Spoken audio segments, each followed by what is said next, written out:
It was the first time I saw a child that was from the videos.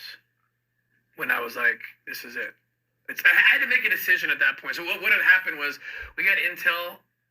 An American man was kidnapping children in Mexico, smuggling them into the United States. And in San Bernardino, you can look at this case up. His name's Earl Buchanan. You can look it up. You can Google, learn all about the case. He had a compound up in San Bernardino where he was taking the kids and he was filming his sex acts with these kids. He was having sex with them, yes, filming it. And then what, selling it online or? Keeping it for himself, sharing it with people.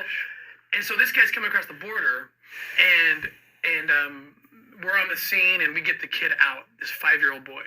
And it was the moment that he ran. 5-year-old boy. 5-year-old boy. Gosh.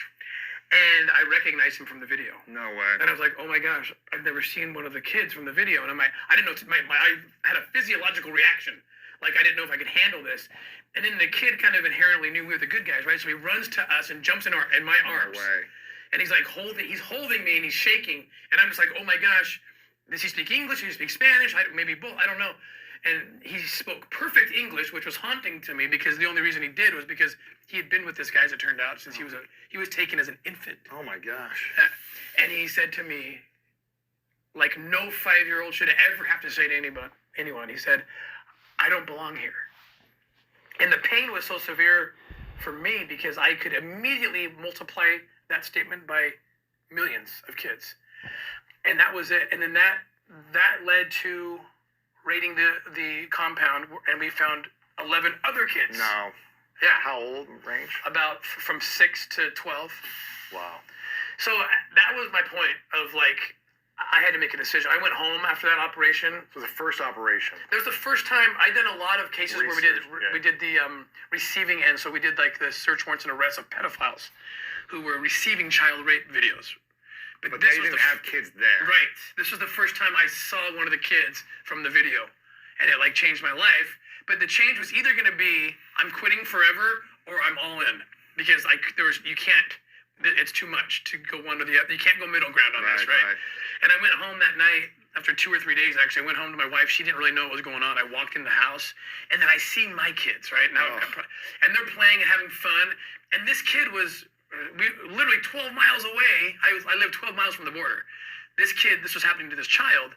And the whole dichotomy of the whole, how can we be in the same community and hell here and, almost paradise here for these children who have and I lost my mind. Like I couldn't handle it. I saw my children being hurt. I went to like a mental, and I literally fell down. Like my knees collapsed. I fell down. And my wife thought I was having a heart attack or something. She runs over to me. She's like, what's wrong? What's wrong? I'm like, I'm out. I'm out or I'm in. Like, I can't, this is so bad. And it was my wife, again, who said, she got me calm. And she said, look, it's hard. I know the pain. You're clearly suffering something, but how does that compare to what that child suffered? Oh my gosh. And I was like, no, you're right. That's it. Yeah, you're not experiencing. I'm like, I felt guilty. Like, how stupid. I'm up on my knee. I jumped up, and I'm like, I'm in 100%. But the thing that happened, and call this luck, providence, whatever, to me was special, is the little boy had a necklace. That little boy, the 5-year-old. And his sister had given him the necklace when they were separated by Buchanan. Yeah. Okay, and it was a little dog tag. And he gave it to me. He knew I had to go find his sister now. Oh, no. Yeah, and we did. We got her. We got her out. Oh, my God. But he gave me the necklace.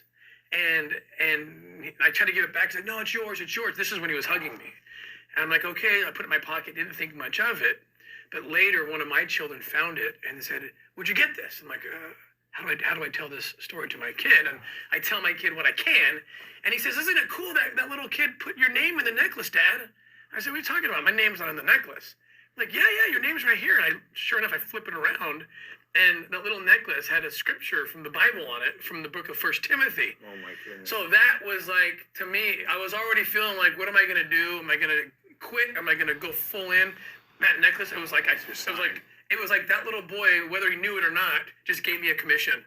And that necklace, I wore that for every operation I did from that point on, and it was kind of like my symbol, like, I'm in now. So. Wow. And so you started here locally in the U.S. Yes. And then you started going to different countries. Right. And you started